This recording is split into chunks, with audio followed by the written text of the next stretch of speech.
What's up, guys? UFC prediction of Azat Maksum versus Tagir Ulanbekov. I don't like the odds at all with this fight. I think it's sketchy, and I think it's wrong and disrespectful towards Azat. He should not be this big of an underdog. He should be an underdog, but not close to a plus 400. And I question this. What has this man done to show people to be a plus 400 underdog? This man is underrated, well-rounded fighter, dangerous striker.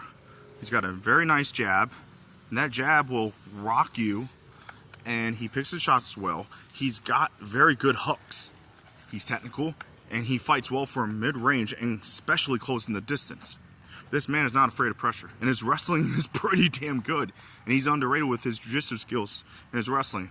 Now, don't get me wrong, I still believe Tagir is the better wrestler. He trains with a Khabib, and he's a technical striker as well. And I think he fights well from mid-range and outside the pocket. And he's got good counters.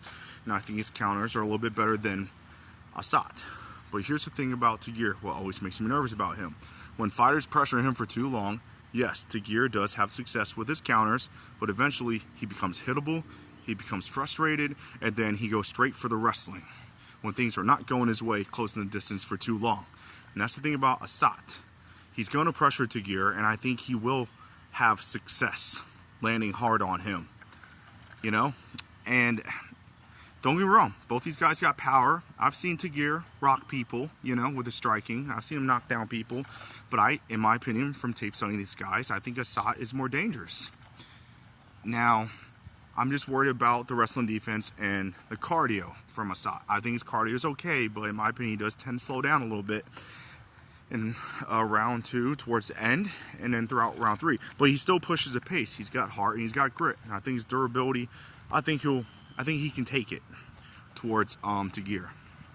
I'm worried about Tagir's durability more compared to Azat if the fight stands on the feet for too long. And I'm telling you guys, if Azat stuffs Tagir's takedowns and Tagir cannot control him, people are going to sweat betting on Tagir. And I'm not overlooking Azat. To the best of my knowledge and according to research, I believe he trains with Elevation, and I believe Corey Sandhagen and other good wrestlers are on that team. And I noticed those guys have good wrestling defense. So what I'm trying to say is, if he's on that team, I'm assuming he's going to be prepared and ready, and his wrestling defense will improve good enough to probably get the job done against Tagir. So low confident pick, I'm going to go with Azat. And if y'all on the Tagir side, I don't blame you guys at all. But I like Azat, and I think he's a great underdog. Thank you, guys.